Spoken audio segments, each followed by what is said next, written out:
호텔에 가서 수건을 집어 들었을 때 뭔가 다르다고 느낀 적 없으신가요?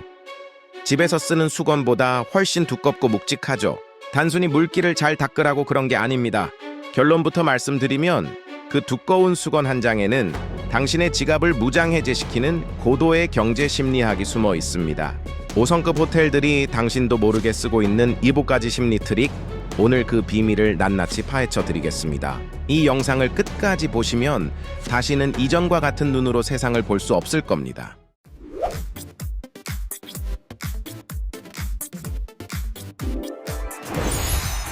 대부분의 사람들은 자신이 합리적인 소비를 한다고 믿습니다.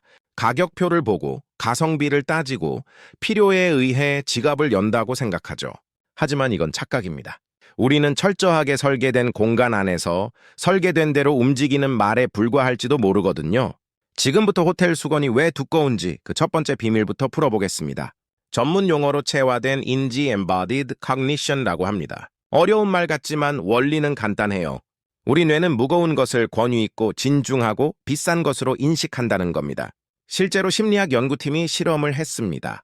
똑같은 이력서를 무거운 클립보드에 끼워줬을 때와 가벼운 클립보드에 끼워줬을 때, 면접관들은 무거운 클립보드를 들었을 때 지원자를 더 진지하고 능력 있는 사람으로 평가했습니다.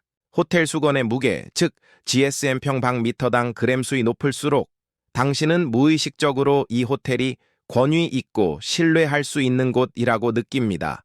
수건을 집어드는 그 0.5초의 순간 당신의 뇌는 이미 이곳의 가격이 비싸도 된다고 허락해버리는 거죠. 두 번째 트릭은 앵커링 효과, 즉 닫츠 내리기 효과입니다. 호텔 레스토랑 메뉴판을 보면 맨 위에 말도 안 되게 비싼 코스 요리가 있습니다. 한 끼에 30만 원, 50만 원 하죠. 누가 이걸 사 먹나 싶으시죠? 사실 호텔은 당신이 그걸 주문하길 기대하지 않습니다. 그 메뉴의 진짜 목적은 그 밑에 있는 10만 원짜리 스테이크를 합리적인 가격처럼 보이게 만드는 거거든요. 30만 원을 보고 나서 10만 원을 보면 싸게 느껴집니다. 만약 10만 원짜리 메뉴만 있었다면 무슨 고기 한 덩이가 이렇게 비싸? 라고 했을 겁니다. 하지만 50만 원이라는 기준점이 닻을 내리는 순간 10만 원은 가성비 좋은 선택으로 둔갑합니다.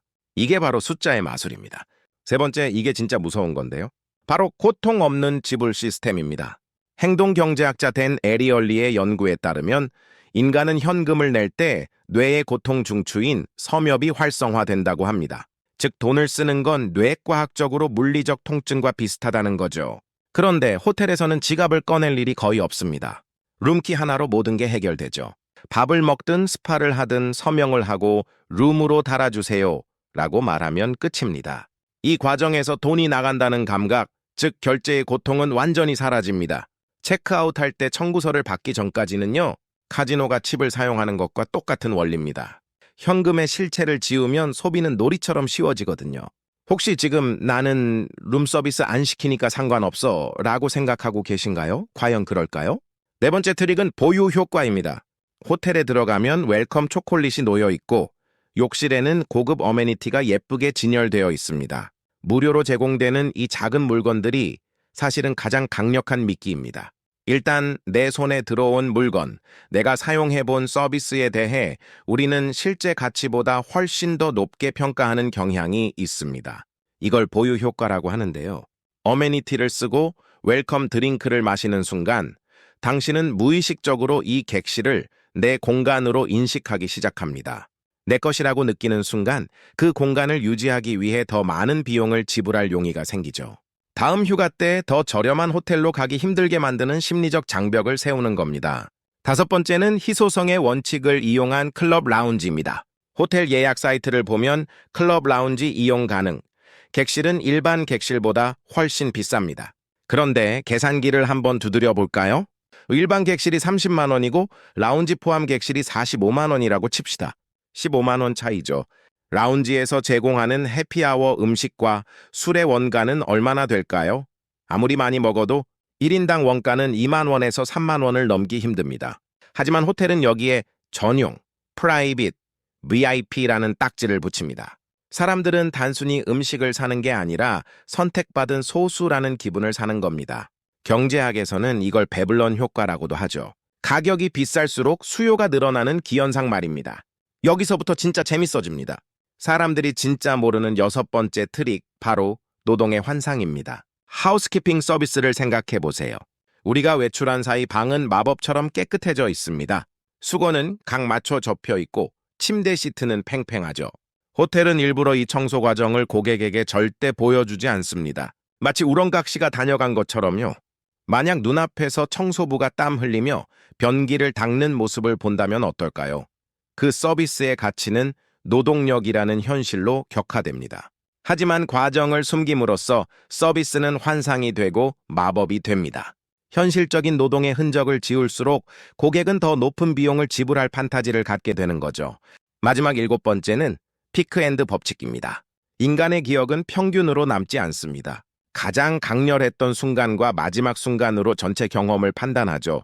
호텔이 체크아웃할 때 유독 친절한 이유가 여기 있습니다. 짐을 들어주고 문을 열어주고 웃으며 배웅합니다. 투숙 중에 에어컨 소리가 좀 시끄러웠어도 마지막 순간이 완벽하면 우리 뇌는 정말 좋은 스테이였어 라고 기억을 왜곡합니다. 자, 지금까지 호텔이 당신의 지갑을 여는 요법까지 심리 기술을 알아봤습니다. 두꺼운 수건부터 마지막 배웅까지 모든 것이 철저한 경제적 계산이었죠.